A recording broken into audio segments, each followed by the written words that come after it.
What's up, everybody? Welcome back to another Third and Longhorn post-game show. I'm being told to smile so that we don't act depressed. But we are recapping Texas's 35-10, we'll call it a loss just to be nice, to Georgia today. And apologies for the technical difficulties. It seems like everything's going wrong on the Texas side today. Let's get right into it. Hills, I'm punting to you right away. So give me. Let's go quick thoughts. Then we'll go offense, defense, special teams, tiers. Quick thoughts. You cannot have 9 penalties on the road playing what's been the best program in college football over the last 7, 8, 9 years. 8 of those and a half, I believe. Yeah. Quick thoughts. Can't have that. Quick thoughts. Got to be able to have a balanced offensive attack and be able to stay on the field. Quick thoughts. Got to win situational moments in order to beat juggernauts. This was tonight. It wasn't close who the best team was. Yeah, you're not gonna have any argument over here. Oak, you go second, man. I'm getting tired of talking about the penalties. Like, it's after every big loss, I feel like I come on here until I'm blue in the face talking about penalties. And it was another case tonight as well. I thought Kirby Smart ran circles around Sark tonight, coaching-wise.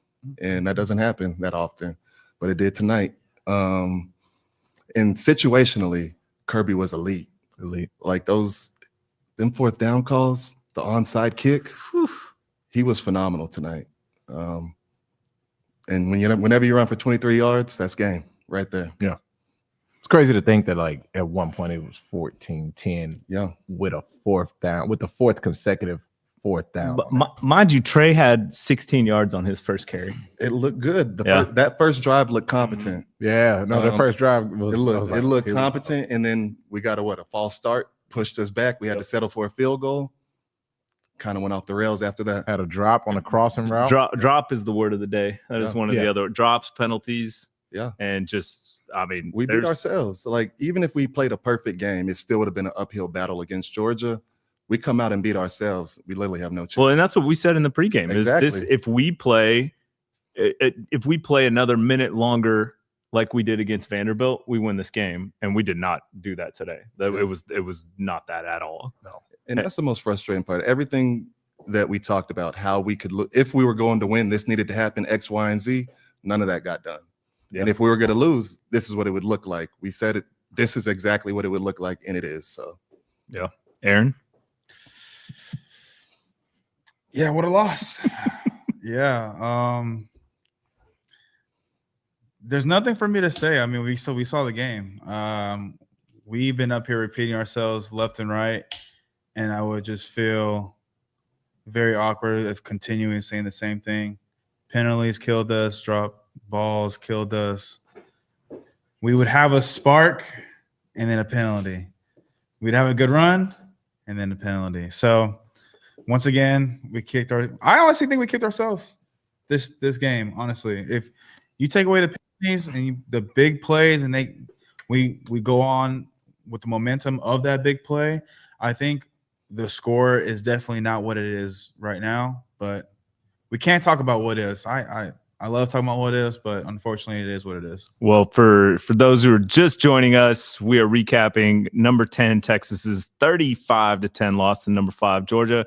I'm Nick Shuley. I'm joined by Jeremy Hills, Aaron Williams, Alex Okafor, Mark Higgins, Derek Joe back there on the ones and twos. Shout outs to everybody listening to us on 1300 The Zone as well. All right, let's get into stats for today. We already mentioned the rushing. Texas ended up with 274 total yards, 251 yards passing, 23 yards rushing, 58 yards in penalties, 1 turnover. And I think we were talking a little bit before about what are the bright spots of today. And I actually, and you guys can fight me on this, and I'm sure people out there will fight me. I thought Arch Manning played a pretty darn good game. I think he did a great job of staying in the pocket, going through his reads, doing what he needed to do. He missed a few throws, but overall, he wasn't the issue. I wouldn't even. I mean, yeah, sure. No, I'm not mad at I'm that. trying here. No, I'm not mad at that. I'm not mad at that. I think if you're gonna give a shout out to a specific room or a specific position group, then I want to talk about the offensive line. Yeah, I agree with that. The offensive line like held up. Mm-hmm. They more than held up. They let him get through those reads. And then he's athletic and strong and big enough to step through some of those. You can't let these wide defensive ends that's trying to close pull you down with one hand, and he didn't let that happen. Yep. He stepped through those, and then he delivered. He was throwing the ball with some zip on it and delivered some good balls down the field. But the part that's a little frustrating is that you only seen it string together one time. I think AJ, you talked about it as we were talking before we got started. Is Anthony Hill got the interception? Offense then cashes in with a touchdown, right? Like that complementary style football, we only seen it that one time. Like we didn't even see it from the beginning of the game. We drive straight down the field and we put up 3. You would love to see a stop right there, but instead it's now 7-3 the next time you get on that football field, and then you don't go cash in, and then it's now 14-3. Right. And then the defense settled in and it stayed there for a very long time until we did see the complementary football take shape. But the tough part is like, you just got to give Kirby his, man, because he felt that. Kirby felt that. And then being up 4 points at home after punting on the last 3 possessions, he decides, we're going for it on this 4th down. His sense of urgency, the sense of urgency changed as the game got once he 4. felt the momentum start to shift. He's like, okay, actually, we're gonna do this. We're going for it on 4. You could tell on the sideline, the way you can tell his body language, his mannerisms. He just knew that he had Texas in the palm of their hands. I think he knew. Okay, Texas is starting to believe. Not only believe, they scoring points. Yeah. And we've been stuck in neutral for the last 10 minutes of football play. I got to put a spark out here. And he did that. He got the 4th down, and it was a great play call. It was an amazing play call. Good. That H-flat boot. Oh yes, it was an amazing play call. Tackle over. And then to come back 4, 5, 6 plays later on 4th and medium and do it again. What got me was when he went for it the first time on 4th down, when we were within 4 points, it felt a little premature. Yeah. But he knew the situation. His situational awareness is elite. And that was the difference tonight. In big moments, he won every single big moment in this game. Yeah. And that was the true difference. Yeah. The toughest. Where he knew he could cash his chips in, he cashed them every time. Yeah. It's like being at the blackjack table. It's like you have all this money, but sometimes you want to be timid to make sure you don't want to lose that. Yeah. Sometimes it's a feeling of like, you know what? Give it to me, get it all. Yeah. And that's what he did tonight. And he did a great the part job. that I can't even believe that this happened. I'm sure all of us were stunned after fighting tooth and nail. I wonder how many plays were on that touchdown drive. Higgs, how many plays were on that touchdown drive where they go up 21-10?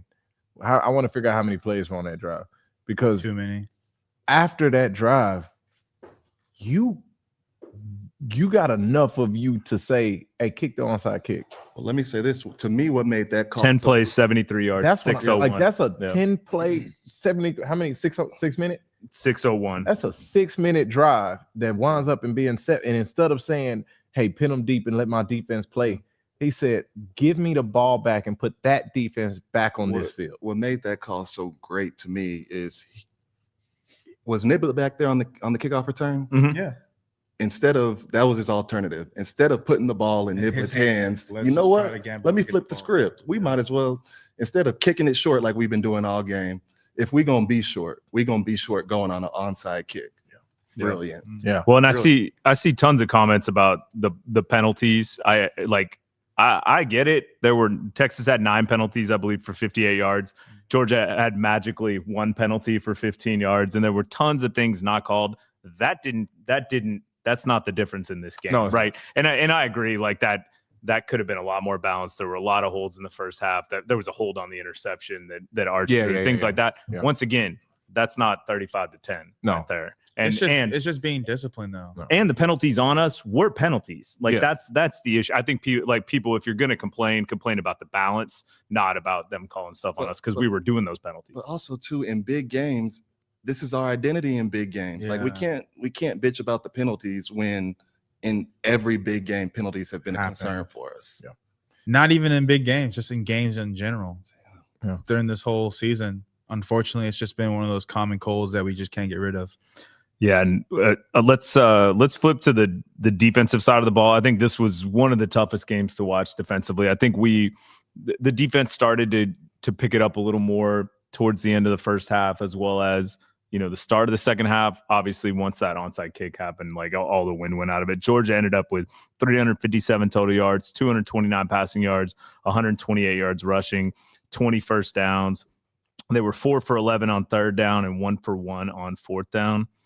And yeah, they were 4 for 4 in the red zone. The toughest part for gas. me to watch from our defense is how many times we got fooled. Like, Georgia's great. They're not good. They're great. But they're better when guys are wide open. Fair? Yeah. Guys being wide open probably makes this offensive unit a little bit better.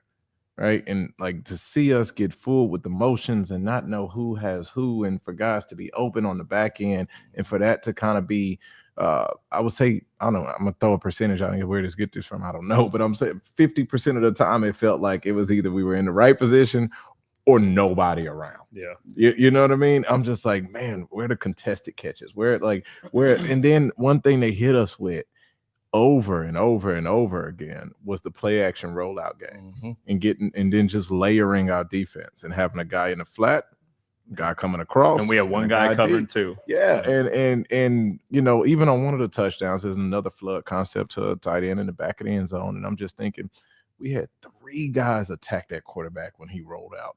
Like, whose responsibility is it for the guy running wide open back here? That it was frustrating to watch that kind of bite us again and again and again. I think we had a lot more Emmys than we expected to have on the defensive side. And what's that? What's an MA?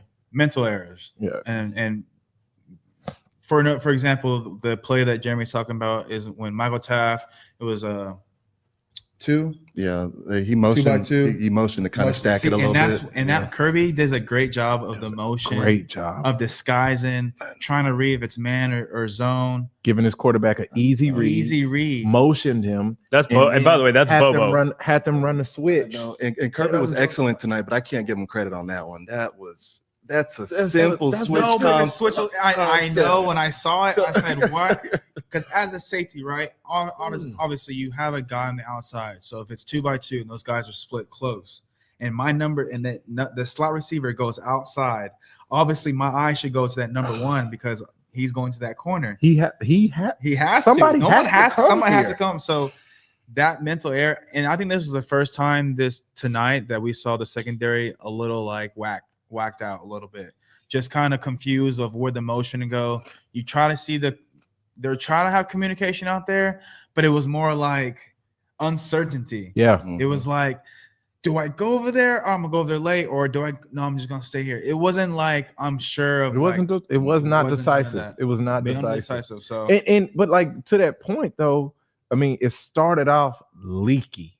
2 straight drives to start the game right down the field. I mean, right down the field touchdowns, and then stout. We settled in, and it's stout, and then it just felt in the crucial moments we got to get this stop, and we got to get off the field. It was super leaky again. I still think it's maturity, man. Because let me ask you this: you and I are on the field right now. Yep.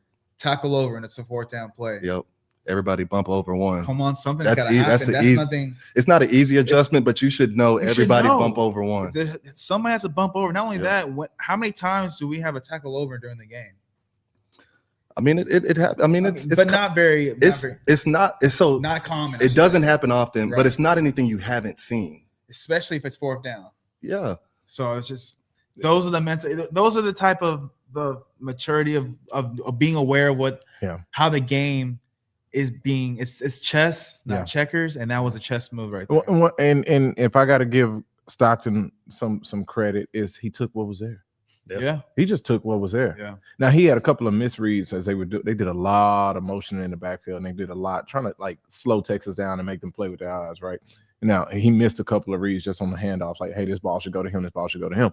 But in the pass game, look, they couldn't get that guy down the seam. Here goes the ball. Mhm. Oh, you actually covered him and you covered him. Here, make somebody miss. He knew the ball had to come out. He didn't force anything. He knew the ball had to come out. And you could tell that was drilled in, like game plan wise, that was drilled into him. Like you cannot hold this ball against Texas. And the ball came out. We rallied and tackled a majority of the time when it went down to the flats. But I mean, we're giving up way too much. 2nd and 10 is turning into 3rd and 3. Yeah. It's like we're giving up way too much right there, right? And I'm just like, golly, man, to see it consistently was the disappointing part. And that's just not what we've come to see from the defense. That's not what I'm sure the expectation is on that side. Mhm. And man, they were on the field. They're on the field a lot.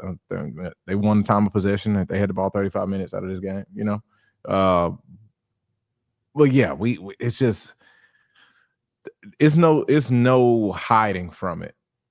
All phases of this football game, Georgia was the much better team. Mhm. Yeah. And it's no hiding from it. tell me if you guys feel this, because out of all 3 games we've lost to Georgia recently, this felt worse than all of them. Like I know game 1 we came out and got smacked in the mouth, but it felt like we turned the tide and we're coming back in the second half. It felt like we were in that game. There was never a moment. When it was 14-10, you're like, hey, we got some hope here, but we were just hanging on for dear life. And, I think it felt like that because, not taking anything away from Georgia, but this is not one of the best units that Georgia has rolled out recently. So if you were ever going to get Georgia, this was one of the years to get them, and they rolled right over us. Yeah. I think everybody says that, but if it's one thing that I've seen from Georgia, even the year that I thought they were, the year that I thought they weren't the same was the CJ Stroud Ohio State year, and Georgia actually won that game. It was the wackiest field goal at the end of that game I've ever seen, and they were indoors. But that's a whole nother. Georgia's not whatever they are in the last 7 years, 115 and 15 or something like that. That's not on accident. They get better throughout the year. They do. And this team's hitting their stride. Like this team is hitting, and that's a championship caliber that's fair, team. but we have gotten better over the past month too, and none of that showed today. No, there was a regression today. Yeah, and I think that's why it felt so bad. I think we've gotten better in spots. Yeah, like we still haven't had anything. If you're being real, we've had injuries. Mm-hmm. On the offensive side of the ball, it was only way was up. I was right? Say on the offensive side of the ball, the only way was up. There's been, and they've gotten better. Yes. Yeah, the and defense, Arch is definitely the defense and the line. I'm going to credit injuries. I want to make sure that asterisk is put right there. They have not played the same that they were playing at the beginning of the year. Yeah. So as you're saying it, like we've gotten better, I'm like, in spots. I'm looking at Georgia week over week. That team has gotten better and better and better and better, and they hitting their stride at the right. It's a vet team. It's a vet team. That's the key you keep saying is the team got better. It wasn't just offense got better or the defense got better. Yeah. Special teams got better. It was exactly. The whole unit got better, and that's what great teams look like. Yeah. Is what we talked about off air. Yeah. Consistently good to be great, and Georgia has been proving that. And I keep saying the maturity and the discipline, but that is such a huge key in winning games. I mean, as you can see, 9 for 58 and on penalties to their 1 for 15 yards. I mean, a lot of those key plays were in our favor and could have gave us momentum into either scoring, putting some points on the board, or really deflating the momentum that Georgia was having at that particular time. But we don't capitalize on it, and I just don't understand why not. Well, I mean, when you look at it, if you just think of football just as we know it, the pillars of the game, right? Just the pillars of the game. They outrushed us by a lot. They outrushed us by a lot. The turnovers were not a lot, by over 100 yards. Yeah, hear me though. They outrushed us by a lot. Mm-hmm. The turnovers were even. They won the time of possession battle, and they won the penalty battle. They didn't beat themselves. Like that's what great teams do. Mm-hmm. That is what great teams do. I agree with you. It's just that in these big games, I'm tired of having to look at the stat sheet and see under 50 yards rushing. Who are you beating in a big game with less than 50 yards rushing? You're not. Who are you beating in a big game when the penalty battle is 9-1? And that's the story every time we play a big time opponent. Or these numbers right here. Sark said it. I mean, he said it. He wanted the number they got circled in the run game is 125. You know, they feel like if they get to 125, then that, we didn't get there. We didn't get to 125. We didn't get to 125. So he knows it as well as we know it. Like, I don't think that majority of the time you don't drop back and throw the ball 40 plus times and have less than 35 yards rushing and beat a team like this on the road. Like, that's not typically what happens, you know, unless there's like crazy splash plays, turnovers that and those things that can impact the game. But when you just look at a well-played game, like Georgia turned the ball over one time. Yeah. Every other drive ended with a kick, punt, field goal, touchdown, extra point. Like, that's good football. That's great football. That is great football. Well, we are recapping number 10 Texas's 35-10 loss to number 5 Georgia. I'm joined by Jeremy Hills, Aaron Williams, Alex Okafor, Mark Higgins, Derek Joe's back there running everything. I'm Nick Shuley, and you guys get your comments in. I know there's a lot of them. We see them piling in here. It's a lot of positivity going on in the Longhorn Nation right now. We've fired a lot of people, cut a lot of people, told a lot of people to transfer. I can see already. So that's what's going on. That's what's going on in the comments. Yeah. But yeah, you guys get those in, and we'll get there in one sec. Yeah, I think like we've covered kind of offense, defense, special teams was tough. The one good return you have gets called back on a hold on the nibble at one. The shout out to Peyton Woodring on that. That was the most perfect onside kick. And granted, we weren't prepared, but that thing bounced perfectly. It was perfect. Like, and that guy's a beast of a kicker. Shipley made his one field goal, and Bomeister did what he needed to when he was punting, but just not. Yeah, not had a good night. He's solid. I don't know what else. I'll say this. I know you earlier in the podcast. He was like, "Can we look for something positive?" Here we go. Here we go. I'll shout out Ant Hill. I love that. Look at that interception. Like, chef's man. He's a freak. There was not much further he could have rose up draft boards from what he's put on tape today.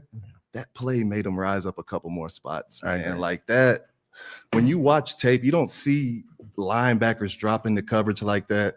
Flip his hips that quickly. Flip his hips and get his eyes around. Locate the ball and get off the ground that quick. Like, that was an elite play. When you combine that with his side to side running ability, plus the fact that he can rush the passer, Ant Hill is a special player. And I mean, everybody knows this, but let's just make sure we appreciate him while he's on campus, because he only got a couple more games. It's so funny. Even as I was walking in here, I swear to you, this is true. I just started thinking, like, damn, I hope we get Ant Hill back next year. Zero chance. Not even any chance. I was just, because I'm thinking this thing through, and I'm like, all right, so got Arkansas, got A&M, and we probably dropped to this spot. And I'm like, damn, I hope we get Ant Hill. Hey, Oak, any comps like in the NFL for some guys you play with that you look at him, you're like, man, that's got visions? Or yeah, I mean, when you look at his coverage ability, you think of a guy like Fred Warner, but Fred Warner can't rush the passer like Ant Hill. So he's a mix between Derek Johnson and Fred Warner, if you're asking. Definitely. I mean, those are some comps, man. I think Fred Warner's been the best linebacker in this game for years. And think about this: he can't rush like Ant Hill. And I'm not saying Ant Hill's going to go and be better than Fred Warner, but I'm saying when you look at the skill set in college, I think his skill set is a lot deeper than Fred Warner's was coming out at this age. Okay. Man. That is something positive. What's even more positive is if we get him back next year. There's zero chance. It doesn't matter how much they open up that checkbook. And I love Ant. He's gone. But yeah, you guys get your comments in. We're about to get to them. I know we've been having technical difficulties today. Apologies. StreamYard changed some stuff, so we had to adjust. But thanks everybody for watching. Thanks everybody for tuning in on 1300 The Zone. All right, you guys want to get into these comments? You guys want to start doing this? Let's rip the Band-Aid off. Hold on. I'm just because I'm thinking I just can't we got to find a run game. We had to find a run game. It might be a little late. I think the run It might game be a little late. It's too late for that. It is. Yeah. It's too late. It's too late. All right, y'all. I'll talk to y'all later. I'll talk to y'all Here's later. another conversation. Obviously, we dropped the ball in the portal, not getting more guys in the trenches. We obviously made a mistake? But did we on paper? This is the thing. This is what I get to, because I hear everybody saying that, and I get what they're saying. You got Gooseby, who put 2 games on paper against the two of the best teams we played last year. Played great, right? Mm-hmm. You're check. Yeah. You feel good at left tackle. DJ Campbell, you felt good, right? I felt great about DJ. So those 2 you felt good about. Cole Hudson played tons of snaps. I felt good about him coming into the season too. A lot of positions, right? And so the other 2 are the ones where I guess you gambled, right? Like Brandon Baker, but Brandon's been pretty good. I haven't had a lot of issues with him. And then like when you switched Cole to the guard and took Connor Robertson at center, like that's when things started to look better. So there might have been one position, but overall, I think like you can't like predict how people are going to play. Right. I guess what I'm getting at is I just want to see us get nastier in the trenches. That's fair. Even when we've been at our best the past couple of years, we can never say our O-line has just fired off the ball. Yeah. And that's disappointing. And we've seen it, we've said it, we've just been good enough to get away with it.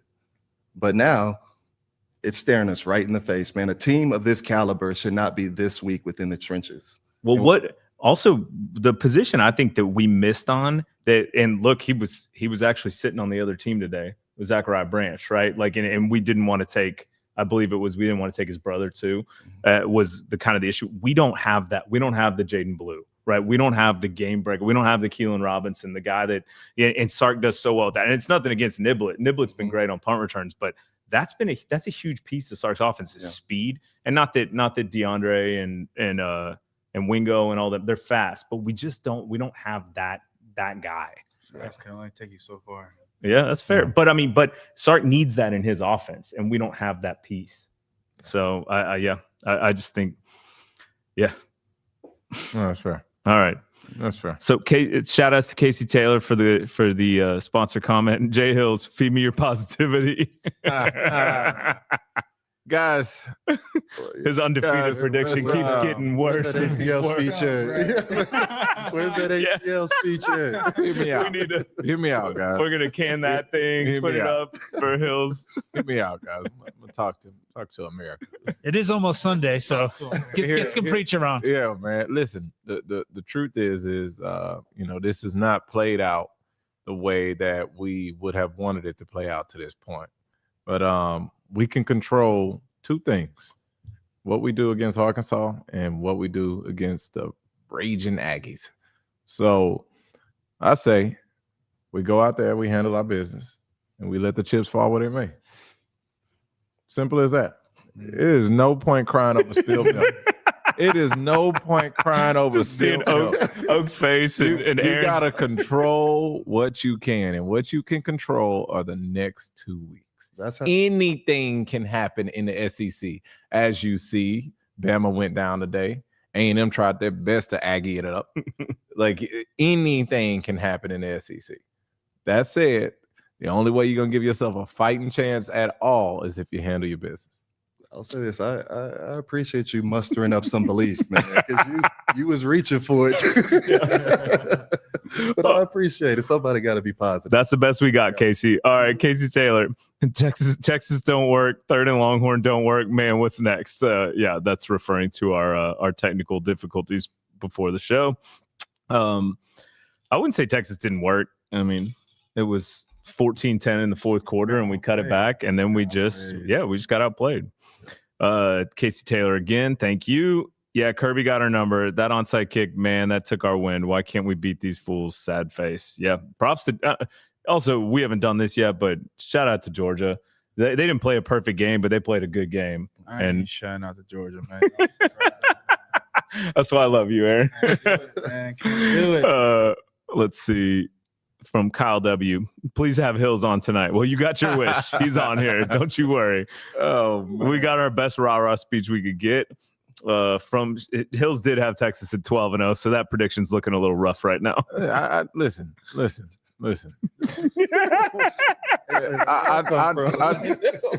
I never claimed to be Miss Cleo. All right. At the end of the day, hey, we're right where we're at. How about that? Yeah, we're right where we're at, and the only thing that matters is what you do from here. Man, I will say I did see on my TikToks one of these popped up that it was a tarot card reader, and she was predicting the Texas-Georgia game, and she had Texas winning. So I felt really good going into this game. That's what you went with? Now I was looking for anything I could, man. I was looking for anything I could. Man, you hear this guy? There's also a dog that hits basketballs down the stairs into a hoop. Yeah. Like, I didn't get to see that one, but I was looking for anything I could, guys. As I come to this, we're talking about Miss Cleo and tarot cards. That's why I brought it up. That's what's happening. All right. From Shannon Anderson, I can't go to bed until my boys share my pain, and I have to sing at church in the morning. Oh no, Shannon. Man, say a prayer for all of us when you get there too. Yeah, for real. I need all the help I can get. Stephen Ramey, I watched this podcast throughout the year at Kyle W. Oh yeah, that was them going back and forth saying, like, I guess there's a bunch of Georgia people on here. So hey man, congratulations. Yeah. We actually got a lot of nice comments from a lot of the Georgia fans after our preview show saying they like really like what we do. And man, we ain't trying to hear all that. I just love Aaron. Aaron never breaks character. He's just like, he's Texas all the way. I appreciate it. Congratulations to Georgia. We'll say that. From Jimmy the Gringo, tough loss on a potentially great season. Yeah, tough loss. I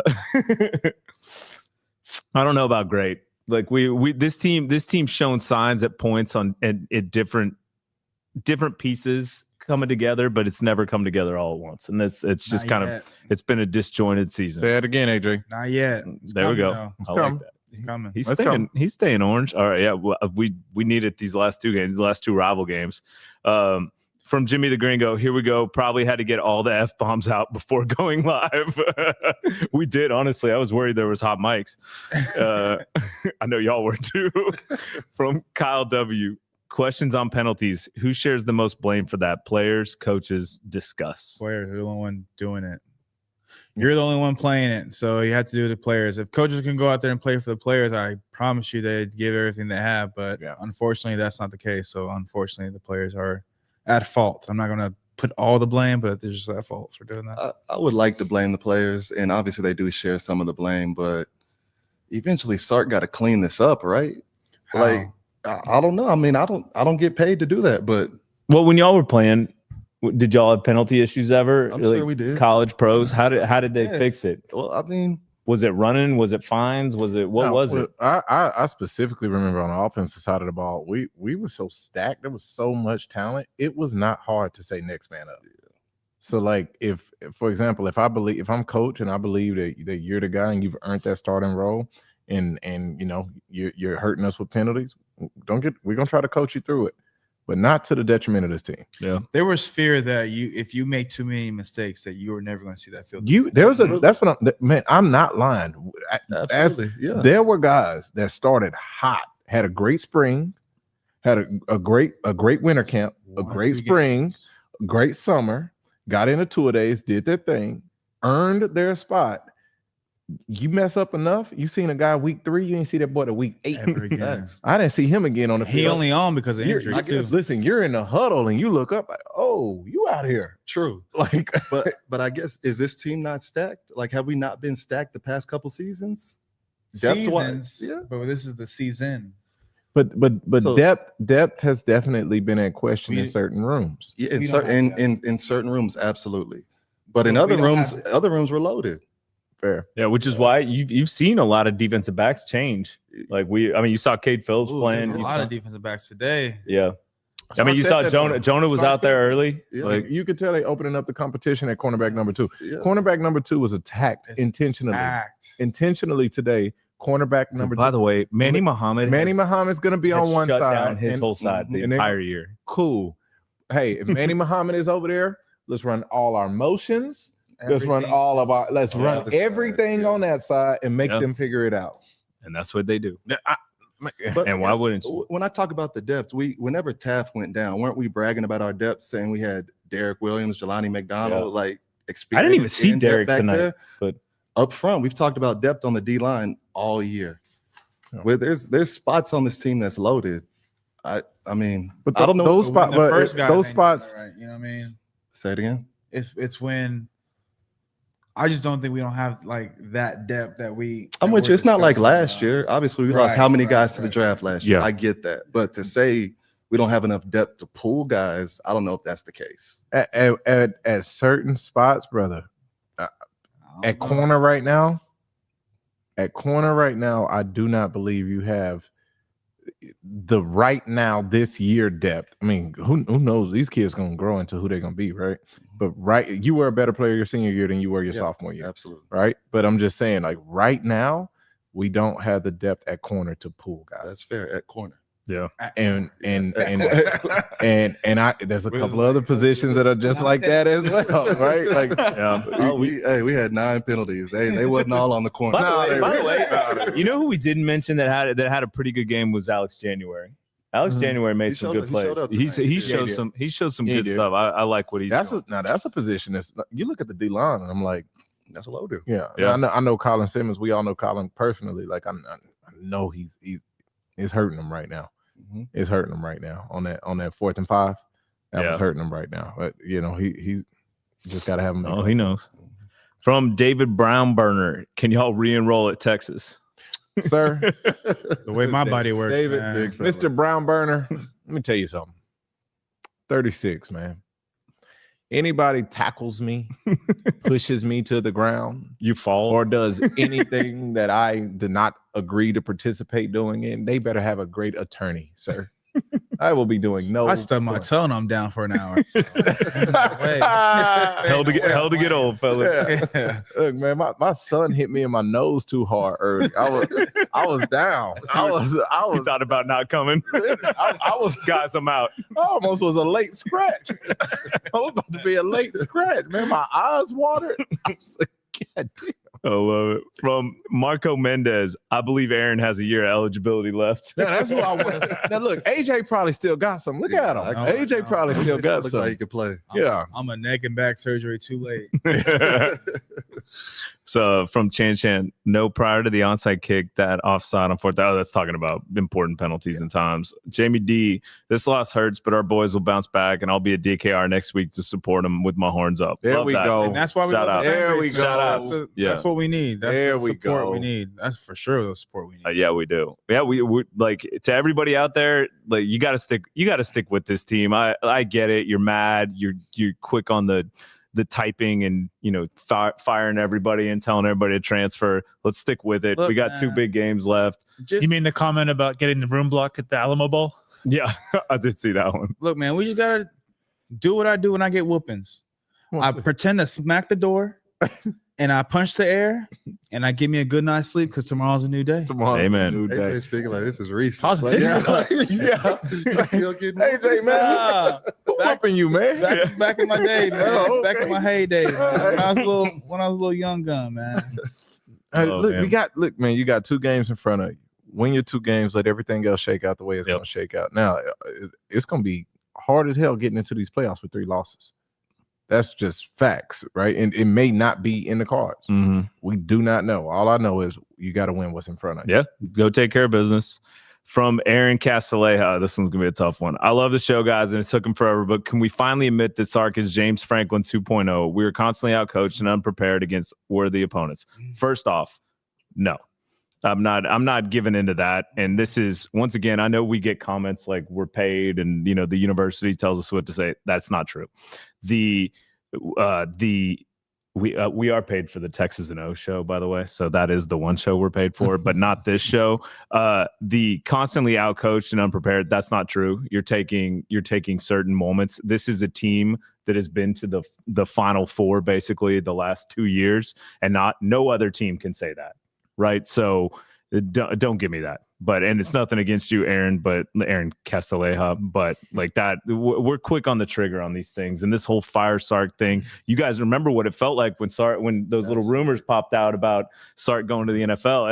Everybody lost their mind. They got real quiet then. Yeah. So Everybody got sensitive around that time. The truth is, right now, as it stands, Kirby just has our number. yeah. Right now. And he's Yeah. Kirby. And Kirby's he the has best. every- Kirby's the And best coach in what I college was about to football. say He's the best was- coach in college football. that was my next statement. Kirby got about everybody number right now. You know what I mean? Like Kirby doing his thing, and he on a run. But no. We got the right guy. The thing too is, and I know Nick, you've mentioned it in the past, the team that just won last year, Ohio State. Yeah. They've been calling for Ryan Day's head. Yeah, for the that's past a half great decade. point. Sometimes you got to fight through it. They tried to fire him last year. Yeah, No, they you gotta- tried to get him up out of there. You got to fight through adversity. You got to keep knocking at the door because one of these days that door gonna open. Yeah. If he didn't get hot in the playoffs, he's fired.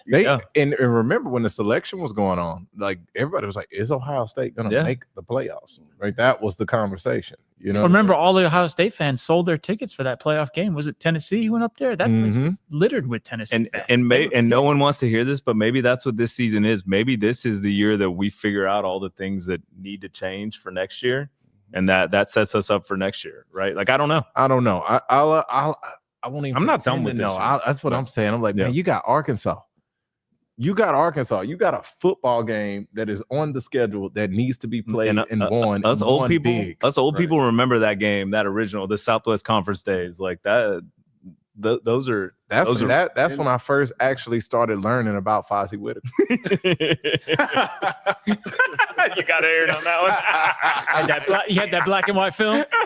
I learned about Rudy and Fozzie. I learned about Rudy and Fozzie. We need the Fozzie biopic. You saw his leather helmet in Moncrief. That was, but we don't talk about guys that ain't on the show. We got to give Foz a chance to defend himself. That's fair. But let's definitely keep things into perspective. We're all disappointed that we didn't play to our standard tonight, and it looked how it looked. But by the end of the season, we beat Arkansas. Come around, we beat our little brothers A&M. Whatever happens, happens. And we look back on this season. Who knows? Ohio State and Georgia might be the two best teams in college football this year. So who knows what it looks like at the end of the year? Like Jay Hill say, we locked in on Arkansas. We go on to A&M and we let the chips fall where they go. The SEC is not like this thing won't be decided until the last week. I agree. I had all these people texting me like, what do I root for in this game? What do I root for in this game? I was like, you root for Texas to win the next 3 games. Absolutely. Like In the post game, Sark said, we have a 2-week season ahead of us. That's it. That's it. And I know when you sitting there in disappointment, it's like it's so easy to be like, oh, it's over. Let's start. No, bro, it's not over, man. And just think about it. I'm just gonna do this because think about it, man. Like the Aggies are at home, man. They're sitting there. They got to prep for Sanford next week. Like they got a lot of tough teams on their schedule this year. Oh no, wait, they got one. They got one left, and they only got one this year. Yeah. And that's going with that one. no, exactly. Yeah, no, I'm saying you know what I'm saying on that one. We talked about that before. Hey, it's surely been hot at that schedule since it came out, man. Dude, I've said it since before the year. When you're trying to tell me that Notre Dame's a quality win, get out of here. I anyway. think Notre Dame is a quality win. So what is their quality win? What's Notre Dame's quality win? Go for it. USC by Pitt. Yeah, I like the people are making the Pitt win a big win. I think this is me and my brothers. You know Notre Dame's a good top y'all 20 know my team. brother Tony can get spicy.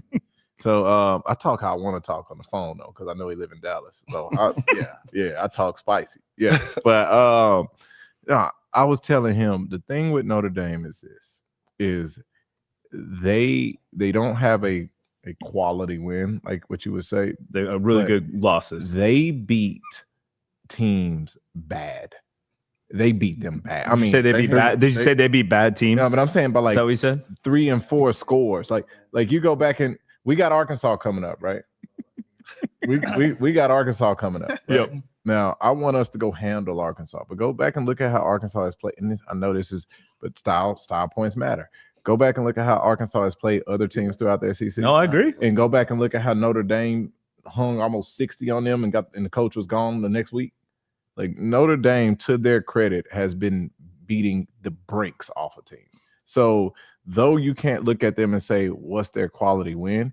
You just almost like Indiana, you look at their schedule and you're like, my goodness, they just mopping these teams, right? And I think that's going to be enough to get them in this year. Yeah. College football is a money game, and Notre Dame brings ratings. They're going to get in because of the ratings. They're a brand. That's fair, but I think if Notre Dame is sitting there with 3 losses, they're not in.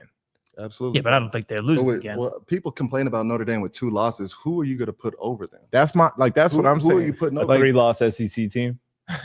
And that's us. So that's I'm not saying us, but I'm saying a 3-loss SEC team. Man. that I think if there is an interesting argument to be had whenever this whole thing shakes out, let's say A&M beats Sanford or like they should, and then they take a L to Texas, right? They're in the playoffs. 100%. You look at Georgia, they're in the playoffs. You look at Bama, they're probably in the playoffs. 100%. You look at Ole Miss, they're in the playoffs. Oklahoma's potentially in there. So when you look at like a team that's going to be on the fringe trying to make a case for themselves, and you look at us, you're going to say, all right, we played Ohio State, we played Georgia, we beat OU, we beat A&M, we beat Vanderbilt. Well, and that's what I mean is we have quality wins and Yeah. quality losses. So they have then- quality losses. So then I guess This wasn't a quality loss. no, this wasn't. This was not a No, quality no. loss. That's a quality scheduled game. Yeah, Like that's all but I'm saying. You don't Like, get points for showing up. I mean, we're giving points to Notre Dame. So I'm giving them points for beating the crap out. I get it. teams. all right. Well, we got it. We'll wrap this up and get Yeah, out of it because yeah. nobody wants our fights. We're going off on a So, I know. Yeah. All right. Casey Taylor, shout outs for another one. I saw the same TikToks. Keep up the good work, y'all. Hook them. This next one is for Hills. Okay. Surfer Boy 3000. Hey, and we got 2 Waffle Houses on 316 out of the ATL on the way to Athens. By the way, we did have a lot of comments on the preview show about people being like, there's like 50 Waffle Houses in between Athens and Atlanta. So But look, let me tell you something, Surfer Boy 3000. Respectfully, if I can't see it from the highway, I ain't stopping. All right, I'm in a foreign place. I'm going from point A to point B. If I see the Waffle House, I'll go there. But you telling me I got to exit and go down a couple lights? No, sir. that's some Hills Have Eyes back there. That's all I'm saying. That's all I'm saying. All right, Surfer Boy 3000. I got to give y'all credit because y'all knew Kirby was going to be laying in the weeds on Sark, and your predictions were true mostly. Yeah, that's rough. Man, it's so funny too. Like, it's not funny, but watching Kirby's post game, I can tell he respects Sark a ton, and he has fun coaching against him. I was gonna say he salivates at these moments. Yeah. Like he had, like this is, He thrives. you know what I mean? Like, and I'm just like, golly, man, this is somebody that loves this game, and he loves these moments against guys that are like a Sark, like a Yeah. guy of this caliber. It's Yeah. respect. He loves to remind people who he is. Right. But also, and I think that's a great point and an important thing for people to remember is that like that guy, Kirby Smart, is one of the best in the business. He respects and understands how good of a coach Sark is. So if that guy respects him, maybe we should a little bit more. Maybe we But should too. Anyway. Right? Well, we appreciate everybody tuning in. Mark, did you have anything before we get out of here? I'm good. I Besides wanna go to depression? sleep. I want to go to sleep. Sleep's Well, it's overrated, like- Mark. Sleep's overrated, Well, baby. Thanks everybody for tuning in. Not overrated. Everybody tuning in on the As we get stream older. as well as on 1300 The Zone. We'll be back with the Arkansas preview show this week and hook 'em. We got to get a win.